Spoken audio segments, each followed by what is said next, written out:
우리가 은혜 받을 말씀 데살로니가전서 1장 1절부터 10절의 말씀, 신약성경 329쪽에 있는 말씀입니다.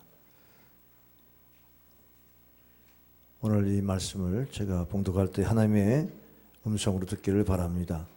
바울과 실로아노와 디모데는 하나님 아버지와 주 예수 그리스도 안에 있는 데살로니가 인예 교회에 편지하노니 은혜와 평강이 너에게 있을지어다.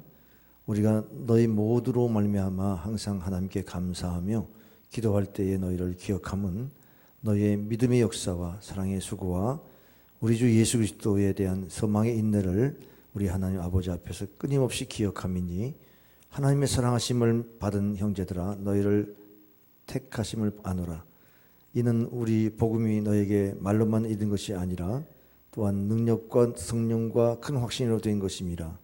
우리가 너희 가운데서 너희를 위하여 어떤 사람이 된 것은 너희가 아는 바와 같으니라. 또 너희는 많은 환난 가운데서 성령의 기쁨으로 말씀을 받아 우리와 주를 본받는 자가 되었으니 그러므로 너희가 마케도니아와 아가야에 있는 모든 믿는 자의 본이 되었느니라. 주의 말씀이 너희에게로부터 마케도니아와 아가야에만 들릴 뿐 아니라 하나님을 향하는 너희 믿음의 소문이 각처에 퍼졌으므로 우리는 아무 말도 할 것이 없노라. 그들이 우리에게 대하여 스스로 말하기를 우리가 어떻게 너희 가운데 들어갔는지와 너희가 어떻게 우상을 버리고 하나님께로 돌아가서 살아계시고 참되신 하나님을 섬기는 자와 다같이 또 죽은 자들 가운데서 다시 살리신 그의 아들이 하늘로부터 강림하실 것을 너희가 어떻게 기다리는지를 말하니 이는 장래의 노하심에서 우리를 건지시는 예수시니라. 아멘. 10월달 이 가을 결실의 계절에 풍성한 결실이 여러분의 삶 속에 넘치길 바랍니다. 또 우리 교회에 또 전도에 열매가 있기를 바랍니다. 우리가 신앙이 그래도 열매를 맺는다고 할 때에 한 번은 내가 과연 성숙한 신앙이 되었는가, 작년보다 이때에 이맘때 나의 모습과 또 생각해 보면서 내가 얼마나 신앙이 성장했는가 한번 돌아보면 좋겠습니다. 우리가 신앙 성장의 세 단계를 우리가 생각할 수 있는데, 첫째 입문 단계는 하나님의 존재에 대한 그런 의심을 물리치는 것입니다. 하나님이 존재하신다. 어쩌면 이성적으로 이렇게 하나님의 존재에 대한 그 이성적인 판단이 있었는데, 과학적으로 보면은 또 그런 창조에 대한 이야기 받아들일 수 없을 때가 많죠. 진화론은 빅뱅에 의해서 우연하게 지어진 이 우주 만물을 설명하기 어려우니까 그런 부분들은 일단 창조는 빼놓고 있는 데에서 말하자 이렇게 얘기하기 쉬운데, 우리가 교회에서는 창세기 1장 1절을 피면 태초에 하나님이 천지를 창조하시니라 이렇게 시작하니까 벌써부터 질문이 돼요. 하나님의 존재에 대한 의문이 생기지 않습니까?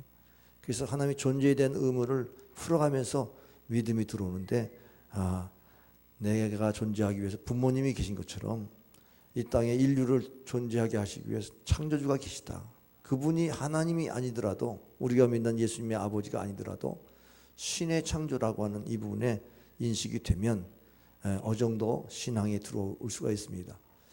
그러나 이제 신앙이 한 단계 더 업그레이드 되려면 하나님은 창조하시고 하늘에 계시지 우리 인생에 그 세밀한 하나하나 간섭하시겠느냐. 우리가 얼마나 많은 인류가 사는데 우리가 먹고 입고 생활하는 거 일일이 간섭하겠느냐. 우리는 사실 믿는 가운데 의식주의 문제 때문에 하나님께 기도도 하고 또 우리의 문제 때문에 하나님께 기도도 하는데, 나 같은 존재까지 내 기도 들으실까? 이렇게 한번 생각해 보세요. 이런 것까지 하나님이 더 세세하게 기억하실까?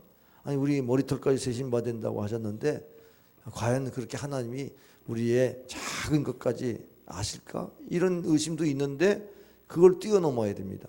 하나님이 우리 인생에 간섭하신다는 믿음이 필요합니다. 하나님이 내 인생 가운데 참으로 간섭하시고 지금도 일하신다는 사실, 역사 가운데 일하시고 우리 개인의 삶 속에도 일하시는 하나님, 이것을 개인적으로 믿어야 믿음이 성숙하는 줄 믿으시길 바랍니다. 그 다음에 더 완전한 성숙은 하나님이 나를 어디다 쓰려고 하나님의 쓰심에 대한 관심이 있을 때에 완숙한 신앙이 됩니다. 하나님이 나를 부르셨는데 부르신 목적이 뭐냐? 나를 택하셔서 하나님 자녀 됐으면 나를 하나님 자녀 된 목적이 뭐냐? 라고 하는 이 질문입니다. 어떤 면에서는 우리가 신앙이라고 하는 것은 다듬어 가는 거예요. 그래서 하나님이 쓰실 만한 그릇을 다듬어 가는데 거기에는 많은 연단이 필요하죠. 예를 들어서 조각가가 어떤 작품을 만들 때 조각을 해가지고 그것을 징으로 쪼개든 뭐 끌로 긁든지 아름다운 작품을 또 빼빠지를 통해서 만들어 가지 않습니까? 그게 우리의 인격 안에 모난 부분을 깨트리고 또 우리의 생각을 또 바꾸고 하는 많은 연단을 통해서 하나님이 쓰실 만한 그릇, 하나님 보시기에 합당한 그릇이 되도록 만드실 때에 내가 그걸 인내로 참아내며 믿음을 통과할 수 있다면 그 신앙이 성숙할 수밖에 없죠. 그런데 그 징계를 받으면 실족하고 그 시험이 들면 실족하는 것은 하나님의 나를 어떻게 지금 만들어 가시는지에 대한 관심이 없고 그런 데에 대한 이해도가 없으니까 넘어지는 거죠. 그러니까 우리가 자기를 부인하고 자기 십자가를 짊어지고 주를 따르는 데까지 나가려면 하나님이 나를 어디서 쓰시려는가에 대한 목표가 있어야 거기에 대한 신앙을 고백하면서 신앙이 성숙하고 내 가정, 내 교회, 우리 민족을 통해서 내가 축복의 통로로 쓰임받게 하소서. 내가 가정에 가면 나를 통해서 우리 가정이 복이 되게 하시고 또 사회에 가서 나를 통해서 하나님이 일하여 주셔서 이 사회가 또 발전하고 이 민족이 하나님의 영광을 돌리게 하소서. 이런 축복의 통로로 쓰임받도록 헌신하고 기도하는 것이 신앙의 성숙을 이룬다는 것입니다. 할렐루야. 오늘 우리가 이런 신앙의 성숙의 목표를 가지고 있을 때에 가장 우리에게 지금 우리를 흔들어대는 것이 가짜 뉴스예요. 그러니까 좋은 소문과 나쁜 소문을 이렇게 들어보면 팩트하고는 어떤 차이가 있습니까? 좋은 소식을 들으면 사람이 악한 일도 좋게 받아들여요. 근데 나쁜 소문이 있으면 아무리 좋은 것도 나쁘게 받아들여요. 그러니까 이미지가 각인되면 미담이 악담이 되고 그리고 또 선한 사람이 죄인이 되기도 하고 이렇게 됩니다. 그러면 우리가 평판에 의지해서 산다. 사람의 어떤 이해에 따라서 다 각각 다르게 말하는데 그런 소문에 의해서 일비하면 우리는 우리의 신앙이 성숙할 수가 없습니다. 시편 112편 7절에 보면은 그는 흉한 소문을 두려워하지 아니하며 여호와를 의뢰하고 그의 마음을 굳게 정하였도다. 소문에 의해서 흔들리지 않는 것이 아니라 하나님을 경외하고 하나님의 뜻을 찾는 것이 바로 우리 크리스찬의 자세가 되어야 될 줄 믿습니다. 오늘 좋은 소식을 굿뉴스라고 그러고 굿뉴스가 바로 복음이지 않습니까? 근데 우리가 복음을 받아들이면서 거기에 반응할 때에 우리의 삶 속에서 이게 소문이 아니라 진리구나. 진리에 의해서 우리가 인도를 받는다고 그러면 우리는 신앙이 성숙할 수가 있습니다. 오늘 5절에도 보니까 말 때문에 너희들이 소문난 신앙이 되는 것이 아니고 분명히 능력과 성령과 큰 확신으로 되었다. 복음이라고 하는 것은 말로 사람을 움직이는 게 아니고 능력과 성령과 큰 확신으로 사람을 움직인다는 거죠. 그럼 우리가 변화되고 우리가 참으로 성숙한 신앙이 되는 것은 사람의 위로나 사람이 어떤 말에 의해서 움직여지는 게 아니고 내가 하나님의 말씀을 통해서 복음을 받아들일 때에 그 은혜를 받고 변화되는데 성령의 능력이 임함으로 인해서 변화되고 그런 영향력이 바로 우리를 신앙에 좋은 소문을 내게 되는 줄 믿으시기 바랍니다. 8절 말씀에 보면 믿음의 소문이라고 했어요. 믿음의 소문. 우리가 사람들에게 일부러 소문 내는 게 아니라 그 사람 참 믿음 생활 잘해. 이런 소문이 온 마케도니아와 아가의 지역과 각 처에 퍼졌다는 거예요. 그냥 데살로니가 교회가 이처럼 믿음 좋은 소문이 일어난 이유가 뭐냐? 그 사람들이 무슨 뭐 평판이 좋아서 좋은 뉴스를 만들어 가지고 무슨 뭐 이미지를 씌워 가지고 한 것이 아니라 성령의 능력 안에서 말씀의 능력 안에서 변화되어서 그렇게 영향력을 끼쳤다는 겁니다. 한마디로 복음의 영향력이라는 것입니다. 데살로니가 교회는요, 바울이 2차 전도를 통해서 세운 교회입니다. 마케도니아 선교회 1차 선교회 빌립보 교회를 세우고 그다음에 사도행전 10장에 보면은 데살로니가 교회를 갔습니다. 그런데 데살로니가에서 바울을 죽이려는 유대인들이 쫓아와가지고 피신을 하면서 그 야손에게, 회당장 야손에게 숨어서 그렇게 겨우 목숨을 건지하면서 베레아로 이렇게 선교의 영의지를 바꿨어요. 그런 우여곡절 끝에 교회가 세워졌습니다. 근데 이 교회는 그 알렉산드리아라고 하는 페르시아의 대왕이 탄생한 곳이기 때문에 굉장히 그런 어떤 제국의 힘이 있어요. 되게 이제 제국이라는 것이 문명 도시가 되게 우상이죠, 우상. 그 당시에는 신을 믿는 그 힘이 다 그 제국의 우상입니다. 그런 면에서 우상이 가득한 곳이고 상업이 발달된 무역항이 있는 곳이기 때문에 사람들이 신을 두고 살아갑니다. 그렇기 때문에 여기서 믿는다는 것은 보통 자신의 위협함, 자신의 어떤 생활에 어려움을 당하면서 믿는 게 아니거든요. 그들이 갖고 있는 신앙은 환난 중에서도 믿음을 가지고 이겼다는 겁니다. 그래서 그들의 이야기를 디모데가 전해줍니다. 고린도에 있는 바울에게 디모데가 전해주니까 너무너무 기뻤어요. 너무너무 기쁜 가운데에 참으로 이 데살로니가 교회 성도들의 그 신앙을 잘 편지를 통해서 가르쳤다는 겁니다. 그래서 데살로니가 전서와 후서가 이 땅에 탄생이 됐습니다. 교회가 소문난 신앙, 그 믿음이 소문나게 되는 원인은 복음 때문입니다. 사람의 말이 아니라 바로 복음 때문인 줄 믿으시기 바랍니다. 복음의 영향력이라고 하는 것입니다.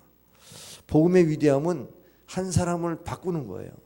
자, 누구든지 그리스도 안에 있으면 새로운 피조물이다. 이전 것은 지나가니 보라 새 것이 되어졌다.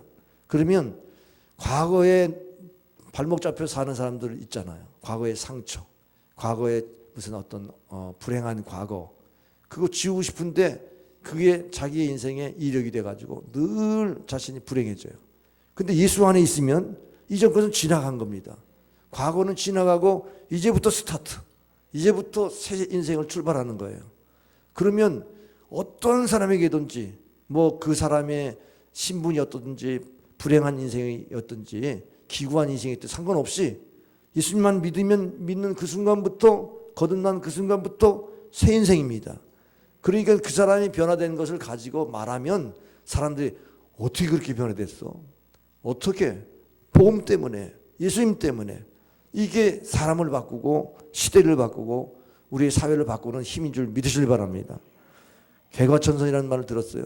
사람이 과거 것을 바꿔가지고 과거를 후회하고 과거를 뉘우쳐가지고 새롭게 선한 사람으로 바꿔지는 걸 개과천선이라고 그러죠. 악한 사람도 선한 사람으로 바꾸는 걸 사람이 됐다, 이렇게 말합니다. 마찬가지로 우리 크리스찬들은 개과천선하는 사람 같아요.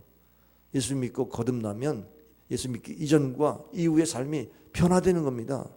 이 변화의 능력이 사람들에게 소문을, 야, 믿음의 소문이 여기까지 들렸네. 그 마케도냐, 그 유럽으로 통과하는 관문입니다.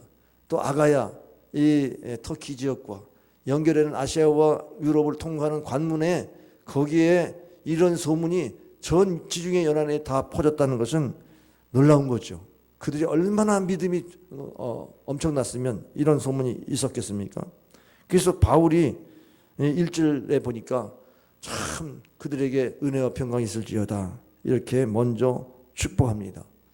사람이 변화된 사람의 특징이 뭐냐면 은혜와 평강이 있어요. 은혜는 자격 없는 자에게 주신 하나님의 선물이에요. 그러면 우리가 자격이 없는데 내가 예수 믿게 됐다고 생각해 보세요.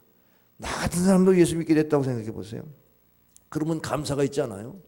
그러면 여러분이 지금 변화된 모습을 보면 감사가 있습니까?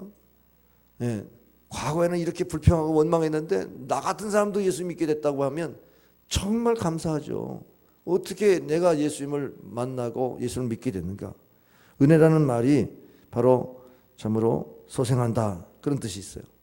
내 인생의 소생함, 내를 청춘같이 새롭게 하는 은혜, 또 빛나다, 어둠에서 빛으로 인도하시고, 그리고 능력, 위로, 변화, 이렇게 위로하고 변화받는 이런 삶을 통해서 사람들에게 영향을 끼치는 거죠.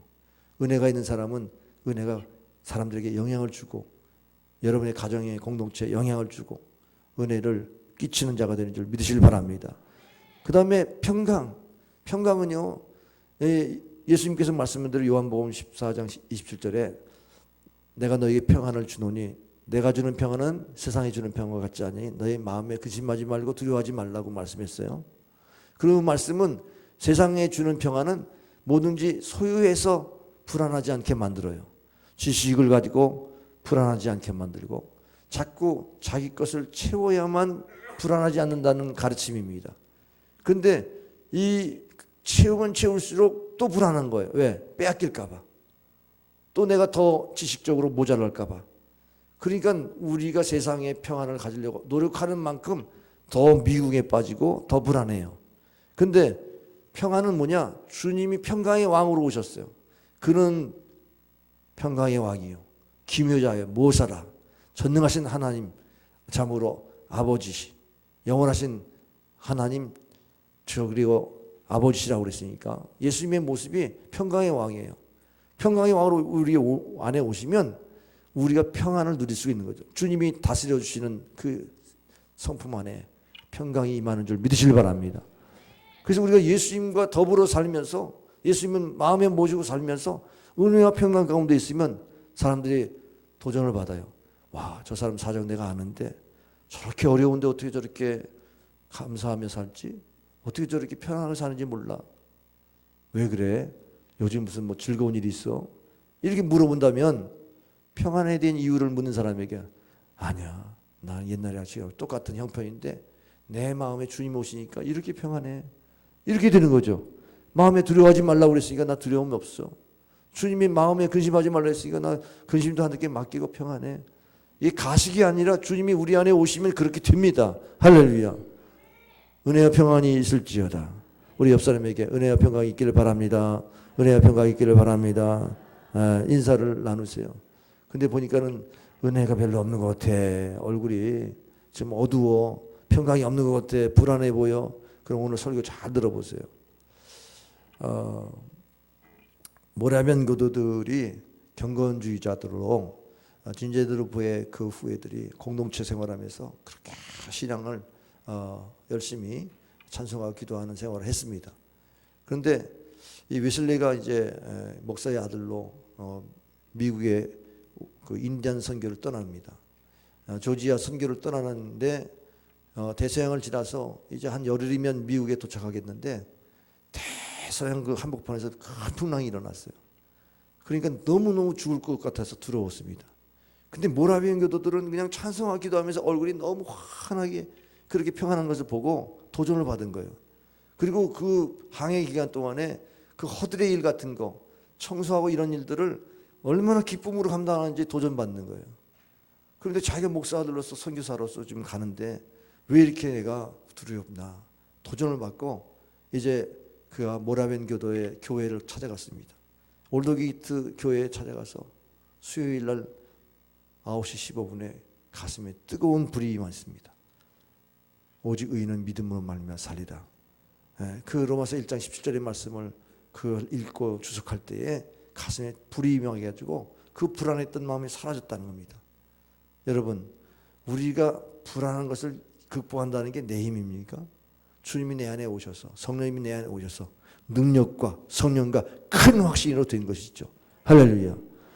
그래서 우리가 예수님을 구주로 믿고 이렇게 변화된 모습을 보이면 사람들에게 영향을 끼치는 거예요. 우리가 복음에 영향을 끼치는 소문난 신앙이 있기를 바랍니다. 이 교회는 소문났는데 보니까 믿는 자들의 본이 됐다는 거예요. 7절에 보니까 이 마케도냐 아가의 모든 믿는 자의 본이 되었다는 겁니다. 그래서 우리가 본이라고 하는 것은 모델이잖아요. 그 칭찬받을 만한 일이 아니에요. 누구 닮아라, 누구처럼 되라 그러지 않습니까? 근데 데살로니가 전 후서가 특별히 다른 서신보다 칭찬이 많아요. 왜 그런 줄 아세요? 가장 결정적인 칭찬이 여러분 찾아보세요. 2장 13절 찾아보세요. 데살로니가 전서 2장 13절. 2장 13절 다 같이 읽겠습니다. 찾아서 읽겠습니다. 시작. 이러므로 우리가 하나님께 끊임없이 감사함은 너희가 우리에게 들은 바 하나님 말씀을 받을 때에 사람의 말로 받지 아니하고 하나님 말씀으로 받음이니 진실로 그도하도다. 이 말씀이 또한 너희 믿는 자 가운데서 역사하느니라. 그게 하나님 말씀을 들을 때 이게 사람의 말로 듣지 않고 하나님의 말씀으로 들었다는 거예요. 그러니까 이 교회의 성도들을 바울이 칭찬하고 싶지 않겠습니까? 제가 10월 30일 날 제 모교에 가서 설교를 하는데 우리 교회 우리 성도들은요 말씀을 아멘하고 말씀 그대로 실천하려고 합니다. 이렇게 제가 얘기하면요 그 모교의 성도들이 우리 교회 안 와봤지만은 가보고 싶다. 그 교회 성도들은 어떤 분인데 그렇게 말씀에 순종하려고 할까? 아마 그렇게 들리지 않겠어요? 제가 인천에 가서 한마디 했는데 인천에 소문이 나가지고 수원에 있는 동성교회가 소문이 났다. 제가 어디를 가서 이렇게 얘기할 때 우리 교회 성도들은 말씀을 하나님의 말씀을 받아 너무나 칭찬하고 싶잖아요. 사람의 말로 받지 않고 이럴 때에 이 칭찬이 소문나게 되는 거죠. 할렐루야. 그 다음에 2장 19절과 20절에 보면은 그들이 바울의 자랑이에요. 그 전도의 열매가 바울의 자랑의 면류관이라는 거예요. 주님 앞에 서면 난 데살로니가 성도들 때문에 면류관 받겠구나. 그들은 나의 영광이요 기쁨이다. 이렇게 지금 말하고 있지 않습니까? 사실 성경에 보면은 교회가 아주 손꼽는 교회 중에서 예루살렘 교회 초대교회입니다. 여기서부터 교회가 시작됐으니까 모교회죠. 그 다음에 안디옥 교회입니다. 이방인 선교를 시작했던 교회. 그 다음에 세 번째 꼽을 수 있는 교회가 데살로니가 교회입니다. 데살로니가 교회는요 바울의 선교 후원 교회였어요. 그야말로 바울이 어디를 갔는지 이 데살로니가 교회의 성도들의 눈물의 기도가 있었고 후원이 있었습니다. 그러니까 그들은 자랑하고 싶은 겁니다. 어디 가든지 내가 많은 교회를 개척했는데 내가 그 교회 신자를 생각하면 너무너무 위로를 받는다. 3장 7절에 보니까 너희 믿음으로 말미암아 너에게 위로를 받았다고 고백하잖아요. 그만큼 바울은 이 교회를 기억하고 있어요. 그래서 2절에 보니까는 생각만 하면 기도가 되고 감사가 된다. 항상 하나님께 너희로 말미암아 감사하며 기도한다. 여러분 누구를 기억하는 것만 해도 대단한데 기억하면서 기도해 주는 거 대단하지 않아요? 누구를 위해서 기도한다. 멀리 떠나 있는데도 기도해 줘. 그럼 얼마나 감사하겠습니까? 예. 여러분 지수한테 문자가 왔는데 그 워싱턴 코리아 TV에 김지수 기자가 전화하겠습니다 하면서 나오잖아요. 그래서 목소리가 너무 다르다 그랬더니 제 평상시 목소리하고 기사를 읽을 때하고 톤이 다르대요. 근데 너무너무 명확하게 잘 들리더라고요. 여러분 여러분이 기도해 주는 걸 느끼겠대요. 자기가 그렇게 감당할 수 있다는 게 느껴진다는 거예요. 그러니까 우리가 어딜 가든지 그 지수자매가 우리 교회에 아마 소문낼 겁니다. 저는요 동성교회 출신인데요. 우리 성도들이 저를 위해서 기도해 주세요. 그래서 제가 이렇게 어려운 일도 극복하면서 이렇게 간증하면 소문이 뭐 가는 대로 미국에도 우리 교회 소문나겠네. 할렐루야. 할렐루야. 우리가 그렇게 신앙생활 잘하면서 어디를 가면 다 소문나는 거예요. 그러면 우리 교회가 성도들의 모임인데 교회가 소문나는 것은 성도가 소문나는 거죠. 성도가 신앙생활 잘하는 게 교회를 소문내는 거지 않습니까? 교회는 그리스도의 몸이지만 몸을 이루는 지체는 성도 아니에요. 그럼 성도들이 어떤 신앙을 하느냐에 따라서 그 교회가 어떤 교회냐가 결정되지 않습니까? 우리 몸도 하나님의 성전이니까. 그러니까 우리 안에서 역사하시는 이 하나님의 은혜가 막 흘러가는 거예요. 흘러가서 내 가정과 이웃에게 흘러가면서 민족 가운데 흘러가면 우리가 그렇게 꿈꾸는 민족을 위한 기도가 열매 맺는 거고요. 나라와 민족을 위해서 기도하는 것이 열매 맺는 거죠. 할렐루야. 그래서 우리가 성숙이라고 하는 거, 신앙 성숙이라고 하는 것은 그야말로 이렇게 믿는 자들에게 본이 될 수 있는 신앙을 도전해야 됩니다. 오늘 4절에 보니까는 하나님의 사랑하심을 받은 형제들은 너희들을 택하심을 아노라. 하나님 택함을 받은 사람은요 하나님 사랑받은 자예요. 많은 사람들 가운데 만에 하나 천에 하나 고르고 택하셔서 너는 내 것이다 이렇게 택해 주셨으니까 너무너무 감사하잖아요. 에베소 1장 4절 5절에 보니까 하나님이 우리를 택하셔서 사랑 가운데 우리를 흠없고 완전하게 하시려고 우리를 그리스도 안에서 예정하사, 하나님이 우리를 택하시고 예정하시는데 하나님의 사랑을 공급해서 주 안에서 예정하셨다는 거예요. 자, 오늘 우리가 신앙생활에서 내가 하나님의 택함 받은 백성인가? 한번 자기 자신을 한번 물어보세요. 나는 하나님의 사랑받은 자다라고 하는 사실을 여러분 한번 물어보세요. 하나님이 세상을 이처럼 사랑하사 내가 하나님이 나를 이처럼 사랑하시는구나. 이거를 내가 택함 받는 것의 증거라고 생각해 볼 때에 여러분 무엇으로 여러분 증거할 수 있어요? 5절에 보니까 사람 말의 은혜인가? 복음에는 사람의 말이 아니라 능력과 성령과 큰 확신으로 된 것이다. 그러니까 내가 지금 하나님 앞에 이렇게 사랑받는 것은 성령의 능력을 받은 거예요. 말씀의 능력을 받은 거예요. 하나님의 은혜의 확신을 가지고 지금 그렇게 고백할 수 있다는 것입니다. 여러분 많은 사람들이 정말 택함 받았다 간증하는 걸 가만히 들어보세요. 다 하나님 사랑을 받았다는 얘기를 합니다. 하나님 자기만큼 사랑하는 자가 있냐고 나는 너무 행복하다.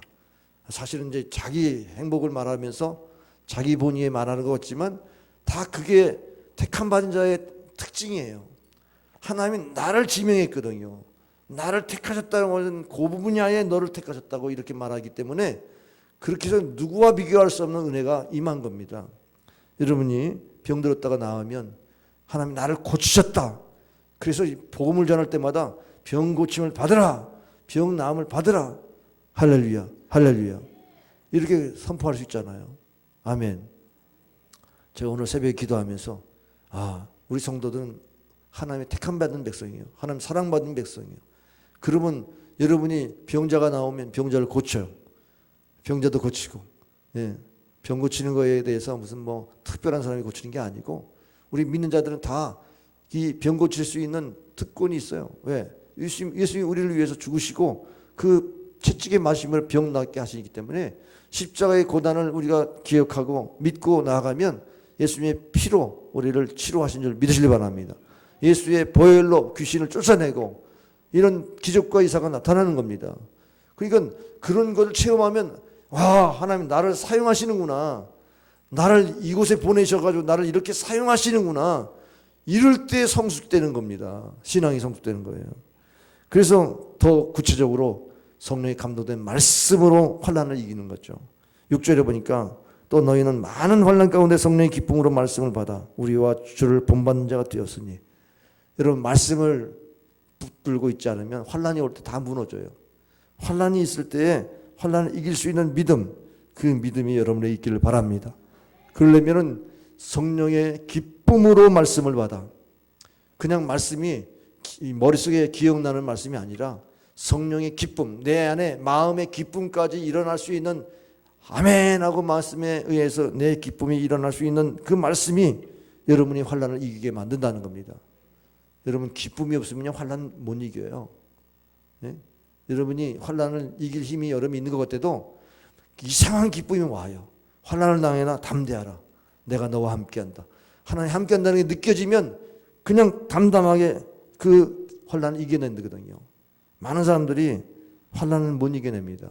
환난 시대에 말씀이 없어서 그래서 넘어져요. 이 돌짝 같은 신앙은요. 기쁨으로 말씀을 받으나 환난이 오면 다 무너지는 자예요. 돌짝같이 뿌리를 깊이 못 내리니까. 그게 말씀이 기운이 막혀서 말씀이 그 심령 안에 꽂혀 있지 못하니까 무너지는 겁니다. 데살로니가 교회의 박해는요. 우상을 버리면요. 결국 그 사회에 존재할 수가 없어요. 길드 상인들이 조합원이 돼가지고 거기서 매매가 이루어지기 때문에 거기에 조합원이 떠나면 상업 활동을 할 수 없어요. 근데 우상 숭배하면 회원에서 탈락입니다. 그러면 사회생활 자체가 안 되는 거예요. 근데 그들이 이 환난을 겪으면서 어떻게 이겨내요? 말씀이 공급되니까 기쁨으로 환난을 이겨냈다는 거예요. 할렐루야. 오늘날 처음부터 예수 믿는 사람들은 그런 것들을 많이 경험할 거예요. 부모로부터 이렇게 신앙생활하는 사람은 태어나면서도 예배니까 내가 믿는다고 핍박이 없지만 내가 처음 믿는 사람은요 그냥 처음부터 다 핍박이에요. 왜? 이게 믿지 않는 사람들이 그 믿는 걸 이해합니까? 영적인 것들을 이해 못하니까 핍박하죠. 근데 그때 기쁨으로 말씀을 가지고 있으면 이겨내죠. 할렐루야. 그런 핍박도 이겨낼 수 있는 믿음의 성도들이 되길 바랍니다. 그래서 우리가 그런 사람들을 본받게 돼요. 본받는 자가 되라. 본받는 자가 된다는 얘기는 흉내내다. 이거를 흉내내는 벤치마킹하는 거죠. 그러니까 추종한다 그런 뜻인데 우리가 예수님을 본받으면 우리가 이런 환난도, 예수님도 고난 받으셨는데 나도 이 고난도 받는구나. 그러면서 예수님 생각하면 이기는 겁니다.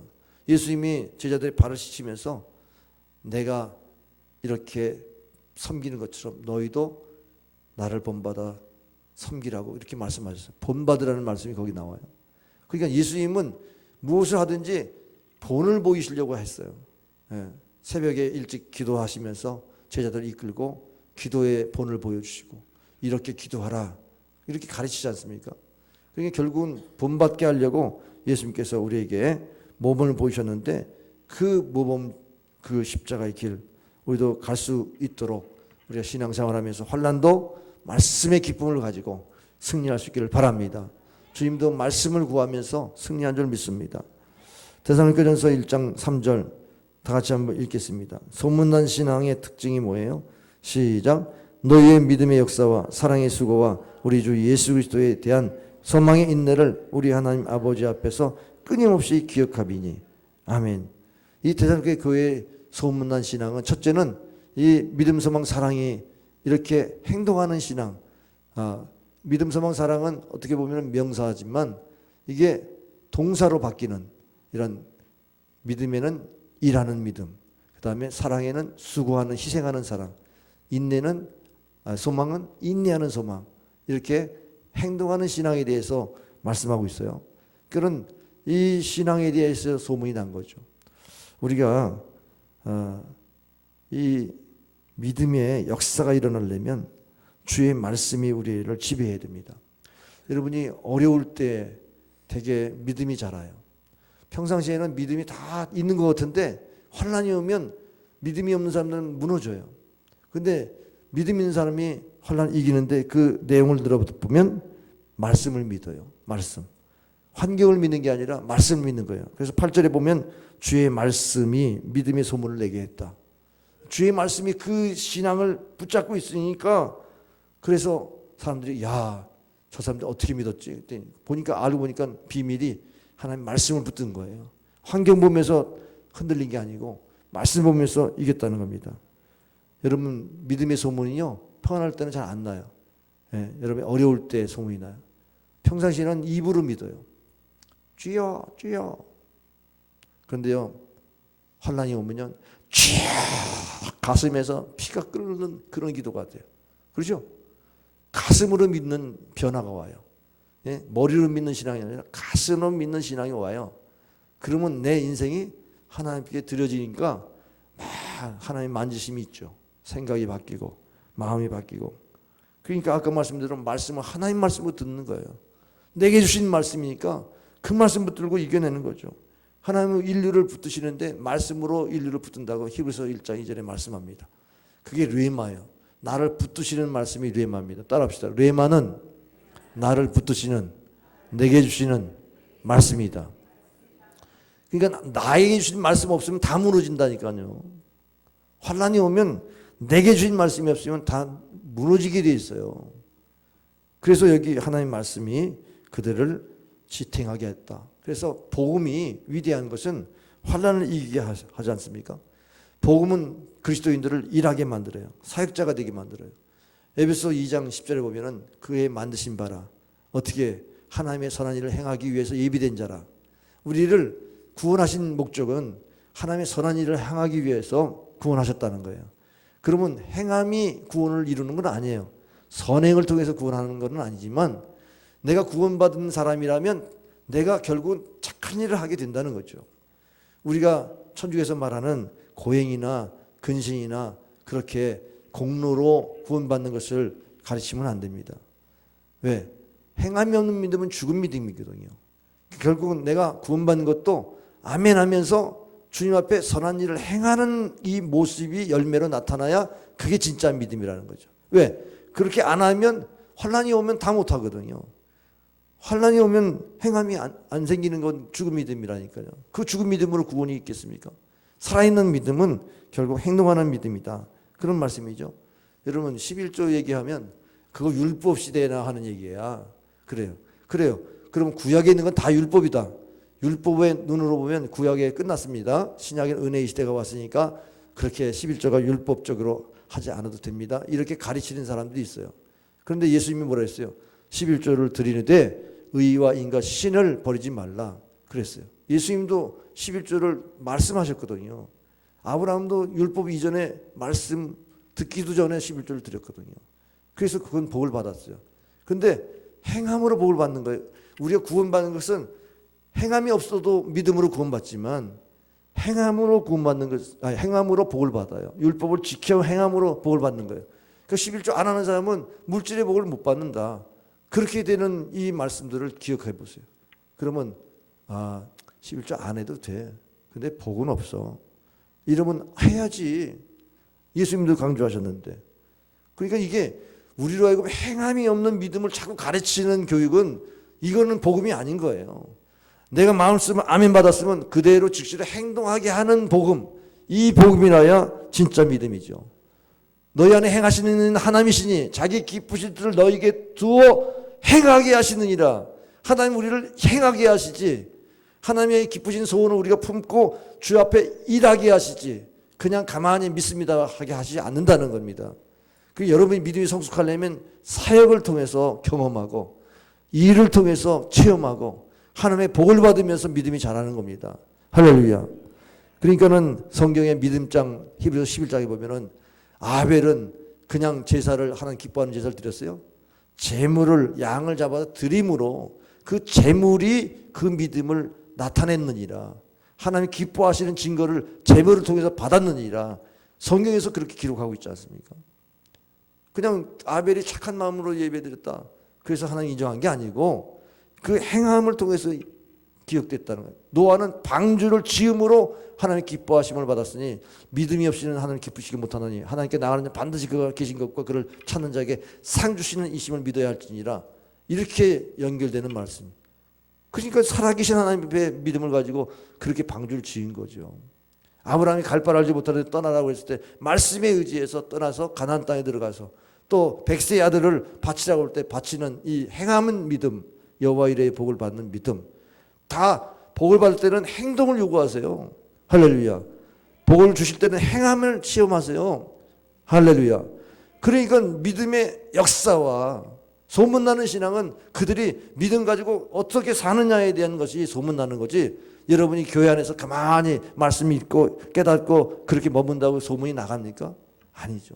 행함을 통해서 소문이 나가는데, 이게 갈라디아서 5장 6절에 보니까 그리스도 예수 안에서는 할례나 무할례나 효력이 없을 때 사랑으로서 역사는 믿음뿐이라. 사랑하니까 그렇게 하게 되더라. 사랑의 감동으로 역사한다. 할렐루야. 여러분이 믿음의 씨앗을 뿌리기 바랍니다. 전도의 씨앗을 뿌려서 여러분이 전도의 열매를 맺기를 바랍니다. 사랑으로 해야죠. 사랑으로 역사하는 믿음을 갖기를 바랍니다.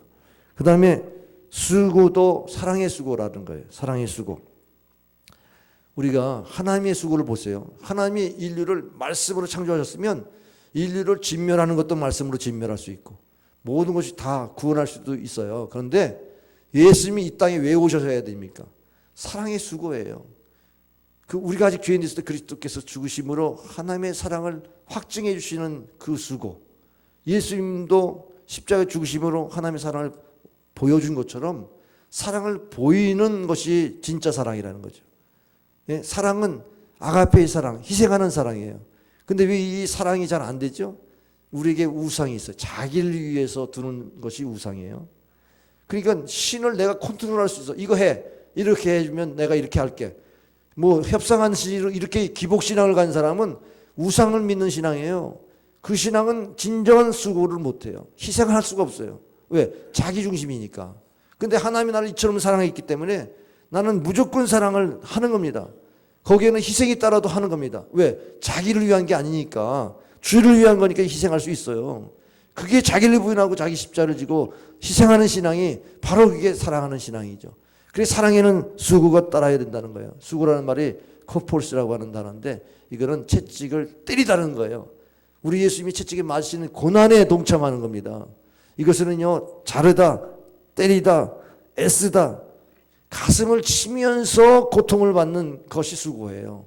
그럼 우리가 세상에 수고하는데 말로 하고 안 되면 조금 하던 척하는 게 수고입니까? 여기서 말하는 수고는 십자가 짊어지는 거죠. 십자가 짊어져서 주님의 길을 따르면서 수고하는 거예요. 주님이 나를 사랑하시는데 이렇게 사랑하셨지? 나도 그 사랑을 실천하겠다고 하는 이런 사랑, 이것이 사랑의 수고라는 것입니다. 그러니까 세상에 소문이 나죠. 세상에 그런 수고하는 사람이 누가 있어요? 베드로전서 2장 21절에 이를 위하여 너희가 부르심을 받았으니 그리스도도 너희를 위하여 고난을 받아서 너에게 본을 끼쳐 그 자체를 따라오게 하려 하셨느니라. 그러니까 주님의 본을 따라갈 수 있도록 주님 수고하신 그 희생, 그것도 보여주신 것이니까 우리가 따라갈 수 있지 않습니까? 100여 년 전에 미국의 아리조나주 웨스터 브루치라고 하는 곳에 중학교 교사가 있었는데 40세 정도 되는 교사가 교회에 다니면서 한 번도 전도를 못했는데 전도하라고 지금 말씀이 교회 안에서 아마 전도 운동이 일어나는 것 같아요. 자기가 너무나 부담이 돼가지고 내가 교회 다니면서 한 사람도 전도 못했다. 부담이 돼가지고 눌렸는데 아이들이 골목에서 놀고 있어요. 그래서 애들을 교회 가자 그러니까 들은 척도 안 하는 거예요. 그래서 얘들아 내가 10센트 줄 테니까 교회 가자. 그때 애들이 따라왔어요. 그래서 교회에 예배 드렸어요. 그래서 나가는데 너 내일 우리 교회 와. 그럼 내가 10센트 줄게. 교회 안 와도 내 집에 오면 10센트 주니까 와라. 그랬더니 애들이 왔어요. 왔더니 성경을 가르치는 거예요. 그러니까 그 가르치는 동안에 왔으니까 일단은 그 돈을 받고 갔는데 다음 날도 와도 10센트 주니까 와라 그랬더니 애들이 처음에는 그 돈을 받으려고 그 집에 자꾸 갔어요. 그런데 나중에는 말씀이 들어가니까 돈 안 줘도 오는 거예요. 그렇게 10년을 가르쳤대. 고등학교 졸업할 때까지 가르쳤다는 거예요. 그러고 나서 한 30년이 지났어요. 이 선생님이 은퇴를 하게 됐습니다. 그래서 은퇴식에 많은 축하의 답지한 선물도 있었고 또 편지도 왔겠죠. 근데 그 편지 한 통을 열었는데 4통을 열었는데 보니까 자기가 전도했던 그 아이들입니다. 그 아이들이 어떻게 변했느냐? 하나는 중국의 선교사, 하나는 미 연방은행 총재, 하나는 미국의 대통령 비서실장과 겸임 국무장관, 그 다음에 하버드 후보 대통령, 네 사람이 은퇴를 축하하는 편지를 보냈다는 겁니다. 우리 교회가 예담이 성품학교를 합니다. 이 아이들이 어떻게 변화되고 어떻게 하나님의 큰 일을 할지 몰라요. 그런데 수고하는데 아낌없이 무조건 사랑해 보세요. 그러면 이 아이들이 그걸 느낄 겁니다. 내가 뭔데 우리 선생님이 내가 뭔데 나에게 이렇게 관심 갖고 이렇게 주님의 사랑으로 느껴진다면 변화가 오겠죠. 할렐루야. 그게 복음의 영향력이지 않습니까? 그러니까 끝없이 베푸는 사랑, 이게 주님이 우리에게 주신 거예요. 주라. 그러면 누르고 흔들어 넘치도록 안겨주리라고 말씀한 대로 주는 자가 복 있다고 하는 말씀들이 바로 사랑에서 온 거 아닙니까? 여러분 주님을 사랑하십니까? 사랑에 수고하시기 바랍니다. 무조건적인 사랑에 헌신하기 바랍니다. 에베소 교회는요 첫사랑을 잃어버렸다고 책망했어요. 우리 신자들은요 처음에는 그냥 산을 옹기처럼 열정이 생기고 뜨겁게 기도하고 은혜 받았지만 시간이 지나면 식어요. 왜 식을까요? 다 자기 중심으로 돌아가니까 식어요. 사랑은 자기 중심으로 돌아가면 결국 식게 돼 있어요. 연애도 마찬가지고 다 자기 중심적인 사랑은 식게 돼 있다고요. 그런데 희생적인 사랑은요 이게 식지 않습니다. 어떤 결과, 어떤 조건이 붙어 있는 게 아니잖아요. 그러니까 이 교회 생활이라고 하는 게 뭐 때문에 교회 생활하는 게 아니라 주님을 사랑함으로 순수하게 사랑해야 우리 신앙이 끝까지 그 사랑을 잃지 않고 순수하게 승리할 수 있는 줄 믿으시길 바랍니다. 그건 여러분 스스로 자기 자신을 점검해요. 내가 왜 이렇게 열정이 식었지? 왜 사랑이 이렇게 순수하지 못하지? 여러분이 벌써 변질됐잖아요. 그 변질된 이유가 뭐예요? 순수한 하나님의 사랑을 순수하지 않는 것으로 바꿔버리니까 그렇게 되는 거 아니에요? 다 조건을 붙이니까. 교회에서 누구의 어떻다 저떻다 그러면 다 조건 붙여서 생각하죠. 그렇게 하면 안 됩니다. 주님의 사랑은 편애가 없어요. 편애가 없습니다. 누구나 다 똑같은 사랑이에요. 주님의 첫사랑을 잃지 않기를 바랍니다. 초심을 잃지 않기를 바랍니다. 그러려면 수고해야 돼요. 여러분이 수고하지 않고 신앙 지킬 수 없어요. 교회 생활 봉사하지 않으면서 순수한 신앙 가질 수 없어요. 다 변질됩니다. 그 다음에 소망이 인내야. 소망이 인내. 데살로니가 교회 성도들은 어떤 소망을 가졌느냐? 재림의 소망을 가졌어요. 예수님이 부활하셨는데 다시 오신다는 강림하실 것을 너희들이 어떻게 기다리는지 오늘 10절에서 말씀하잖아요. 그들이 갖고 있는 재림의 신앙은 그들로 하여금 인내하게 만들었다는 거죠. 이 교회가 주님이 오신다는 그 신앙을 가지고 기다렸던 거예요. 가장 신앙이 뜨거운 신앙이 뭔지 아세요? 지금 곧 오신다. 이 믿음을 가진 사람이에요. 오늘 주님이 오신다면 내가 아멘 할 수 있을까? 이걸로 깨어있는 신앙이 가장 이 신앙이 뜨거운 신앙이 되는 건데, 이 그리스도인들이, 이 데살로니가 성도들이 그렇게 재림의 신앙을 가졌다는 겁니다. 그러니까 환난이 와도 배수진을 쳐요. 죽어도 좋아. 배수진이 뭐예요? 더 이상 물러설 수 없는 게 뭐예요? 죽음이잖아요. 죽어도 천국 가는데 뭐 내가 이런 부분에 내가 이겨낼 수 없어? 그러면서 배수진을 딱 치면 주님의 재림의 신앙을 가지면 이 배수진이 돼요. 주님 앞에 설 것을 생각하면 딱 결단이 되잖아요. 죽어도 좋아. 이러면 뭘 못합니까? 그런 신앙이라는 거예요. 그러니까 그들이 참을 수 있었어요. 환난을 참을 수 있었어요. 로마서 5장 3절 5절에 보면 뭐라 그랬어요? 다만 이뿐 아니라 우리가 환난 중에도 즐거워하나니 환난이 인내를 연다는 소망을 이루는 줄 알미로다. 소망이 우리를 부끄럽게 하지 아니함은 우리에게 주신 성령으로 말미암아 하나님의 사랑이 우리 마음에 부음받아. 여기 사랑이 부어지네요. 우리가 소망을 가질 때에, 끝까지 소망을 가지고 인내하면서 나갈 때에 하나님이 나를 이렇게 사랑하시는구나, 이렇게 느껴진다는 겁니다. 연단을 받으면서 인내도 못하고, 인내를 못하면서 소망을 갖지 못하면 하나님이 나를 이처럼 사랑한다는 걸 못 느낀다는 거예요. 그러니까 우리가 이 소망을 인내한다는 것도 얼마나 주님을 사모하면 인내하겠나. 재림을 사모해야만 인내하지 않겠어요?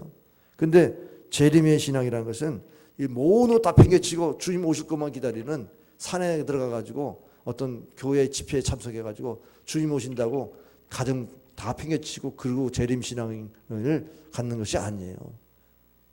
재림은 언제 올지 모르기 때문에 평상시 내가 주님과 동행하는 게 재림 신앙입니다. 지금 오셔도 나는 구원받을 거고, 지금 오셔도 나는 주 앞에 들림받을 걸 믿는 신앙이 주님과 동행하는 신앙 아닙니까? 그래서 데살로니가전서 5장 2절에 보면은 어떤 사람은 주님이 도적같이 와요. 왜? 잠자고 있으니까 도적같이 오죠.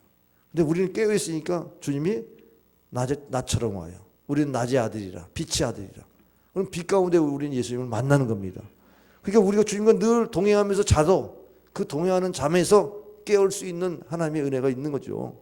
그래서 결국은 우리는 주님과 동행하는 신앙으로 인내하는 겁니다. 오늘도 내가 실족하지 않기 위해서 주님과 동행해야 되겠다. 그러면서 인내하는 거죠. 버클리 주석가는 그리스도의 오심을 준비하는 가장 좋은 길은 그리스도의 임재를 결코 잃지 않는 것이다 그랬어요. 자, 제가 이제 말씀을 정리합니다. 우리가 하나님의 존재에 대해서 받아들이고, 신앙이 입문입니다.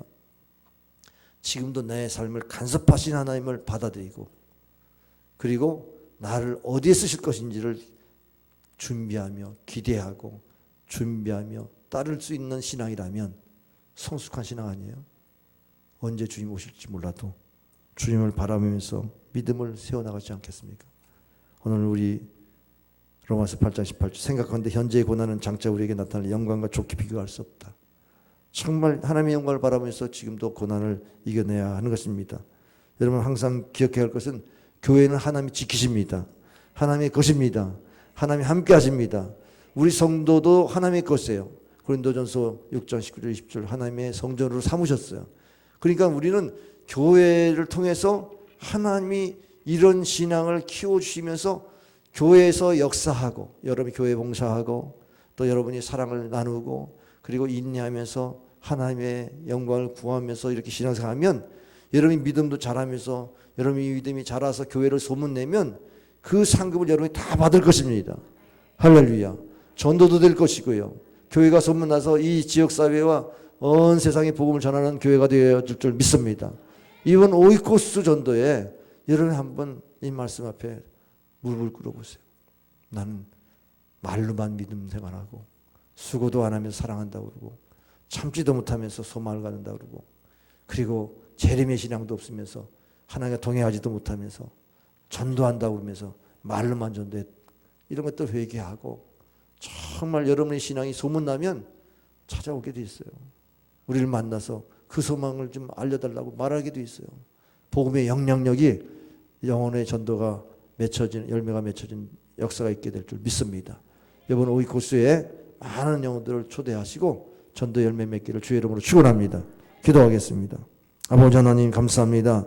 우리가 믿음 생활하면서 신앙이 성숙하려면 하나님의 존재만 믿는 것이 아니라 내 삶에 간섭하신 하나님 믿고 그리고 이 시간 내가 어떻게 쓰임받는 것에 대한 깨어있는 신앙으로 우리가 주님과 동행할 때에 우리가 신앙의 성숙이 있게 되는 줄 믿습니다. 그럴 때 우리는 말로만 믿음이 아니라 살아있는 믿음, 행동하는 믿음이 될 것이고 우리가 사랑의 수고를 아끼지 않을 것이고 우리가 하늘의 소망을 가지고 지금도 인내하며 참아내면서 하나님이 나를 사랑한다는 것을 통해서 끊임없이 우리가 격려받고 위로받고 힘을 얻고 주의 뜻을 이루게 하실 줄 믿습니다. 전도하며 이런 모든 모습들을 보여줘서 영향력을 끼침으로 많은 영혼을 구원할 수 있도록 도와 주시옵소서. 예수님의 이름으로 기도하옵나이다. 아멘.